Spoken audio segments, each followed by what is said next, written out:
Assalamualaikum warahmatullahi wabarakatuh. Ya, kembali lagi bersama seputar informasi. Jadi sekarang kita akan sedikit berbagi informasi tentang penerima bantuan program Indonesia Pintar ya, atau biasa disebut PIP. Jadi untuk mengecek penerima bantuan PIP, kita biasanya masuk di aplikasi Si Pintar ya. Si Pintar ya. Langsung saja kita ketik di Google ya, URL Google Si Pintar.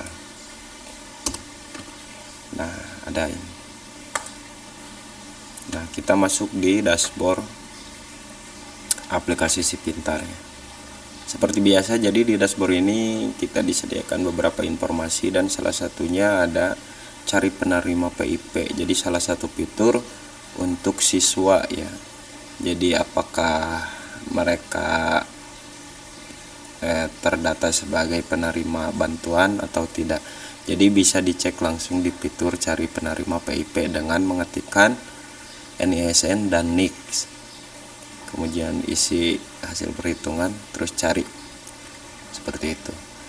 Tapi kalau kita sebagai operator sekolah, kita bisa langsung login aja ke aplikasi Si Pintar dengan memilih sekolah.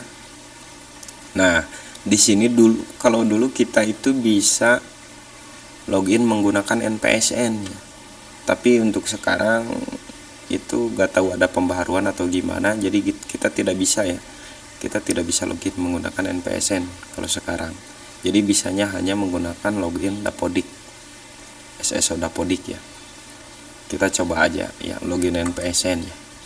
Nah, kalau di sini ketik NPSN sekolah, password ya biasanya. Coba login. Nah, kan kembali ke dashboard.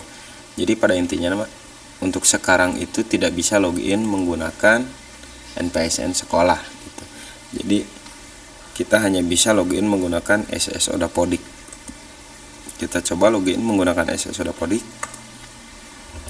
Ya, seperti biasa, autentifikator SSO. Gunakan autentifikator Dapodik. Paste. Ya, masuk ke aplikasi Si Pintar.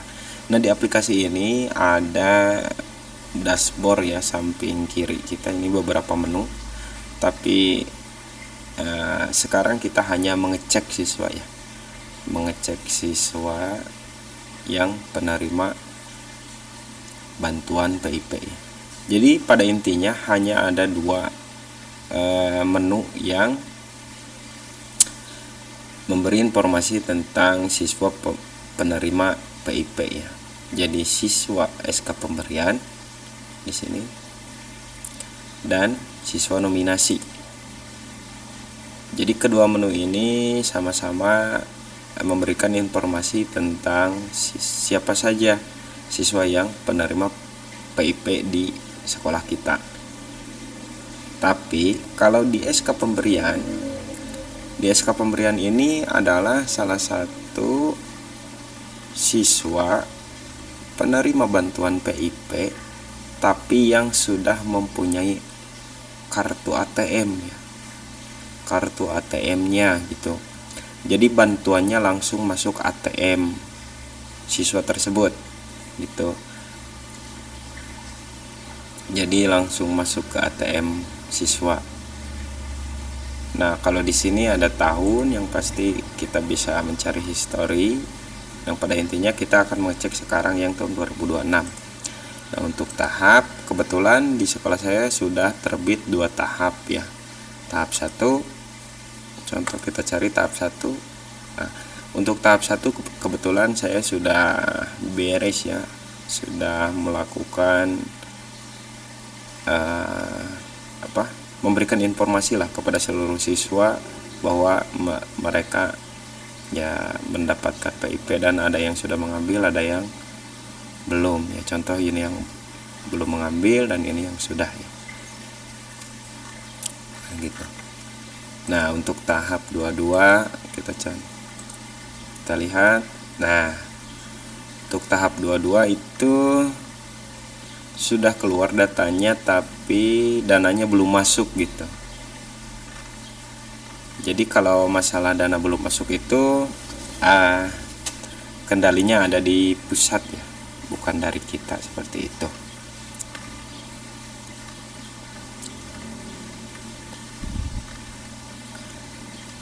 Nah, untuk di tahap ini beberapa siswa yang dinyatakan mendapatkan bantuan PIP.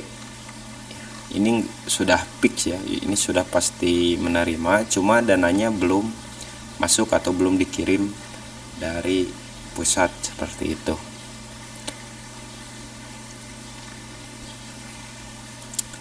Nah, untuk yang kedua itu siswa nominasi. Siswa nominasi ini adalah siswa yang terdata sebagai penerima bantuan PIP, tetapi harus melakukan dulu aktivasi ke bank. Ya, jadi mereka harus melakukan dulu aktivasi ke bank agar mendapatkan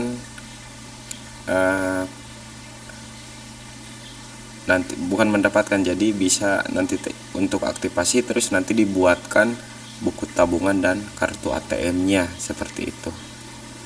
Nah, biasanya kalau di siswa nominasi tahapannya yang pertama harus aktivasi, terus baru dananya bisa masuk, seperti itu.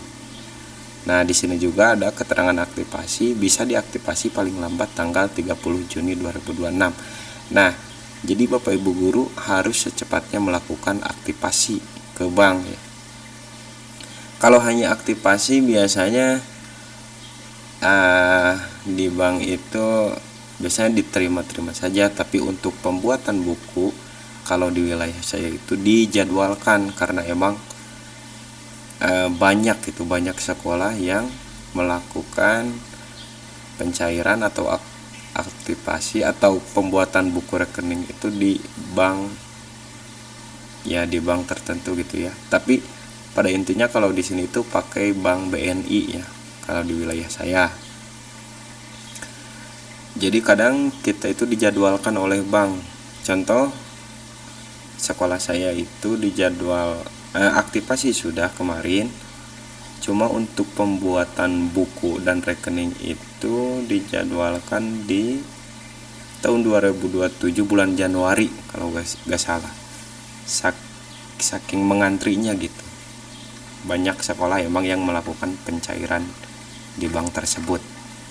Kalau hanya sekedar aktivasi mungkin bisa, tapi untuk pembuatan buku kita ya diberi jadwal itu di bulan Januari gitu, untuk pencairan siswa yang nominasi, seperti itu. Terus kemarin juga ada informasi ya dari KCD 12 di kami itu. Jadi untuk aktivasi itu jangan sampai ke lintas tahun gitu. Jadi harus melakukan aktivasi secepatnya gitu. Seperti itu. Ya, mungkin itu yang bisa saya sampaikan. Terima kasih. Wabillahi taufiq wal hidayah. Wassalamualaikum warahmatullahi wabarakatuh.